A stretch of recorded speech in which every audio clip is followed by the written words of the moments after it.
morning, everybody. Well, it's day 2 of hunting season, and I'm just getting geared up to go out for a spot and stalk hunt.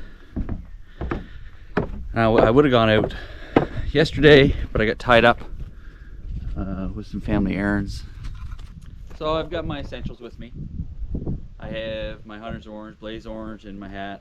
I have all my documents, a few of the safety items on me, and I'm wearing just rubber boots and regular clothes. Even the blue pants, who cares? It just doesn't matter. I have all the special sweat wicking gear and all the same stuff that all the providers might have. My time out west, when I was hunting out there, I got spoiled with the way the animals move out there. Wild animals out west are different than the wild animals in the east. Here, they seem to, when you bump them, they seem just to kind of jump about 50, 100 yards, and they don't disappear. They stay. If you stop moving, they'll start looking at you, and you'll find eyes eventually. Out west, they take off running, and they're gone forever. And that was a hard lesson learned. And that may be where your camouflage gear becomes more useful. Whenever I was out there with actual wild animals. Here, most of the deer have actually seen people, and they're not scared of them initially. They're always assessing the threat of them because they're part of the environment naturally. They're prey species. So if they know what you are and they're assessing the threat of you and they don't see you as a threat right away, then you have a little bit of time, not a lot of time, and not always. You have a little bit of time to make your decision and do what you need to do. We're going to be hunting the wind today, so I'm going to find wind direction, and that's the direction I'm going to go as best as I can, looking for deer.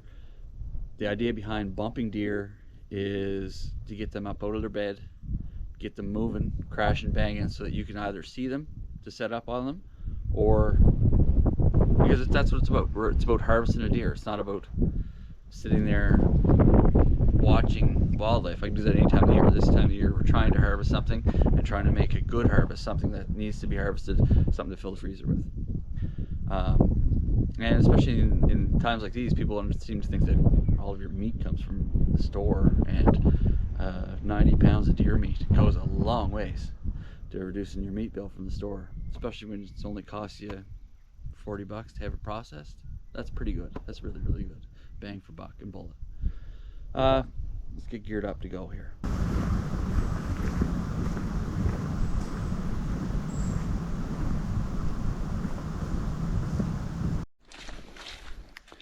So this is a different type of one-man hunt than you guys may be used to.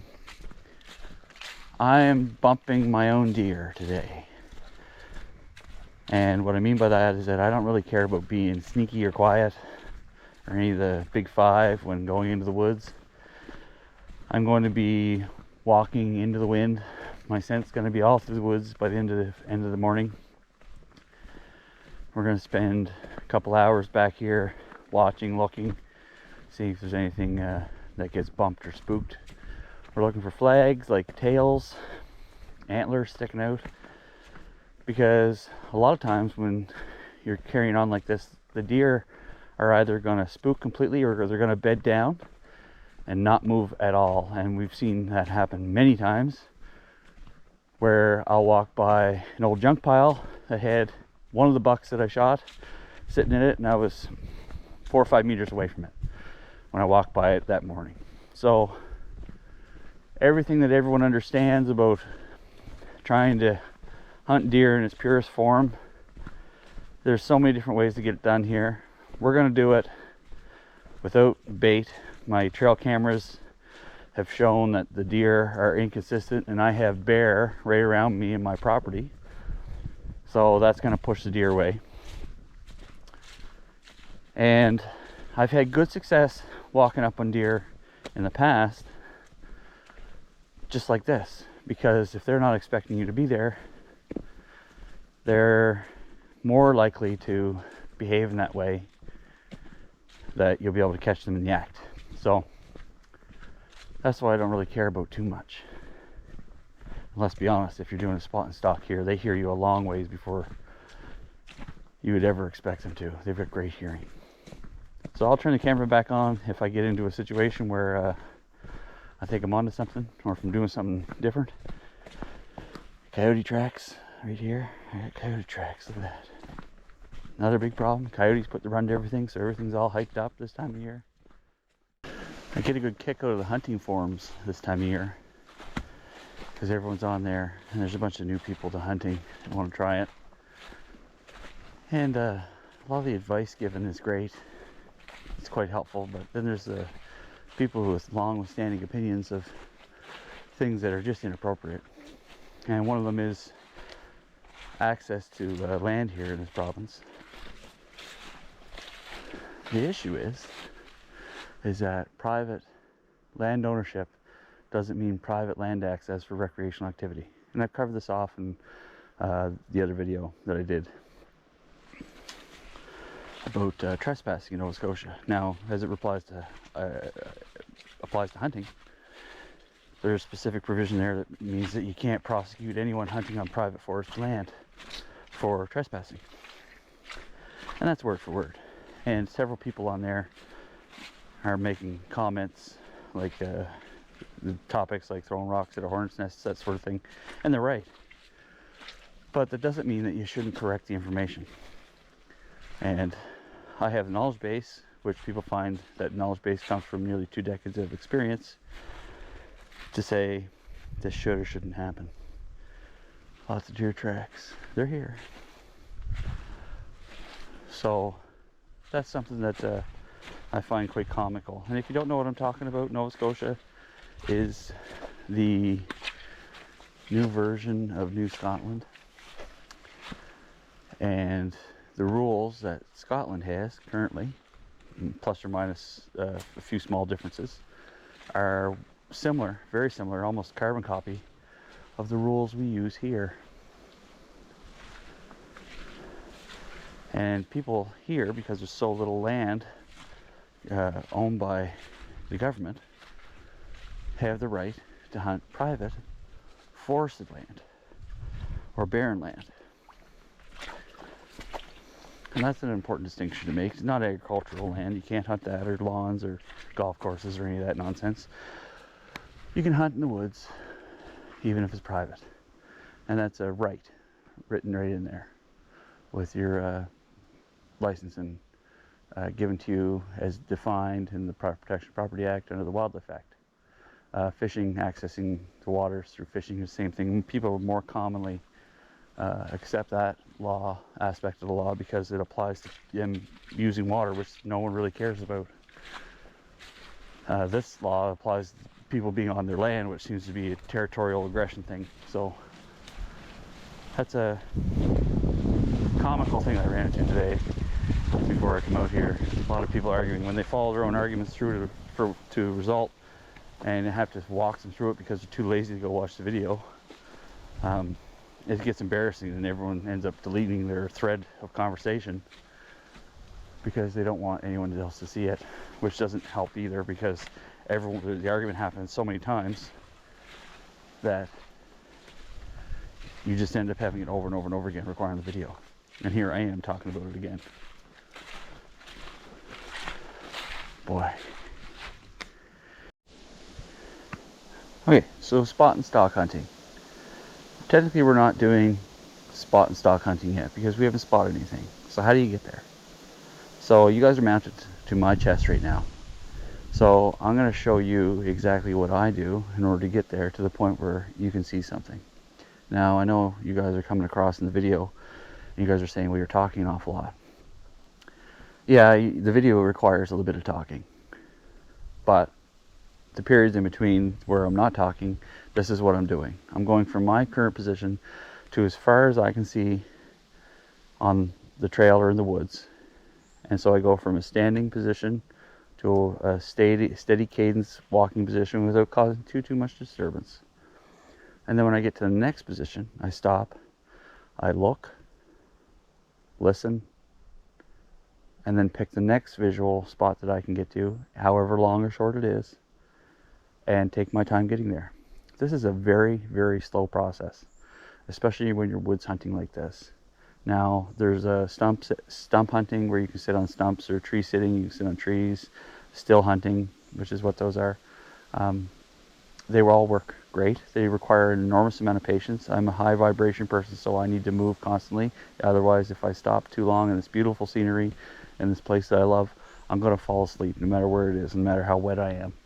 I will fall asleep. So, and then the animals will just walk over me, which is, my grandfather witnessed that as I was sitting at the edge of the field about 10 years ago when I was bow hunting. So I'm going to walk up there, and then I'm going to do it about 300 or 400 more times.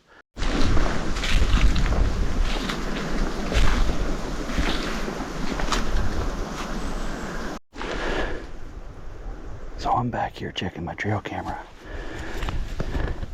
and I don't know if you guys can see this, but we are right on his territory. That's a good sized buck. Man, let's check the rest of it out. We're in the area. See if we can find him. Okay, so the coyote was through here just like 30 minutes ago, which is what's chasing the deer. And if I get an opportunity to smack that, I'm going to. This right here, that's a scrape. And he's licking the branch. So that we're in the buck's territory. It doesn't look like he's been here too recently, but you can see his scrape marks here.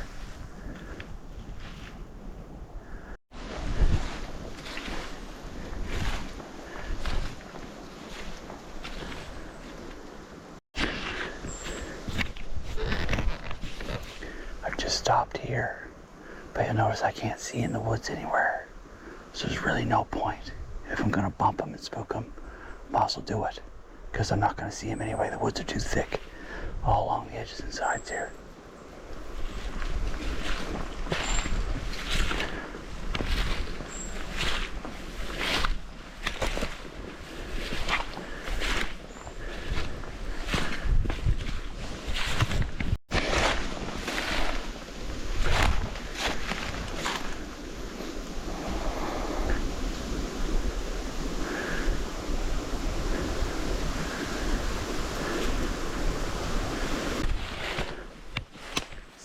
Highway back here, just track after track after track.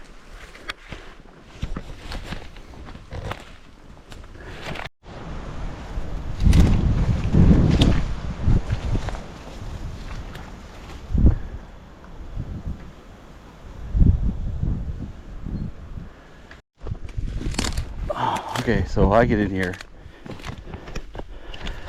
and I walk into the cut block for 2 minutes, and there's apples. So I have no idea where they're hunting from, but I'm not going to go bug them, and clearly everyone's hunt's ruined, so we're going to move on. They have to be here somewhere, because you can only see those them apples from a few places. So, man, look at this place.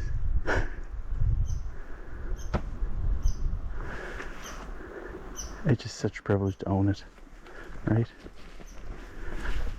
Carpet moss. If I laid down this, I'd fall asleep right away.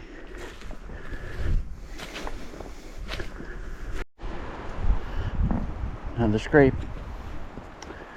He's everywhere. That's just a little one though. It's recent. I'm using a Savage Classic 308. Would I recommend it? Knowing now, I wish I had bought a Winchester or something like that. But it's a heavy gun. It's hard to carry. But it's got a wood stock. That's what I was going for. And I didn't want to spend the extra money on something I only use once a year. Would I buy a 308? Sure.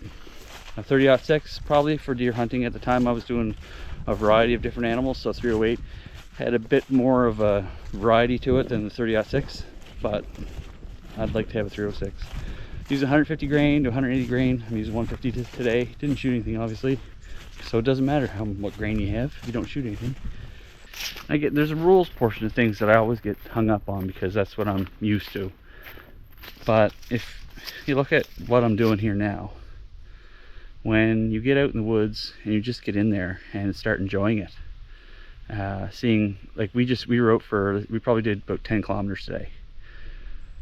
Every time I turned the camera on, I was in a bit of different scenery, and they're just right in your backyard, wherever you're at, on foot. It's really hard to imagine when you start paying attention to what's going on around you, what you're missing when you just drive by in your car or on your ATV and all the stuff that other people do to go hunting.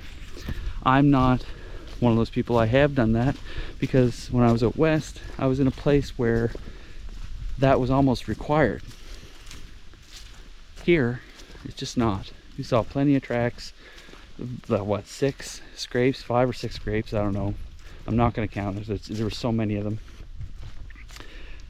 And I have just as good of a chance of getting a deer walking around as I do walking into that bait station that someone else set up out of nowhere, in the middle of nowhere, try and get deer. Good on them. That's great. Now that I know that it's there, I'll make a cognitive effort not to go back there. Even though it's bordering right up on the edge of my property, I want them to be successful.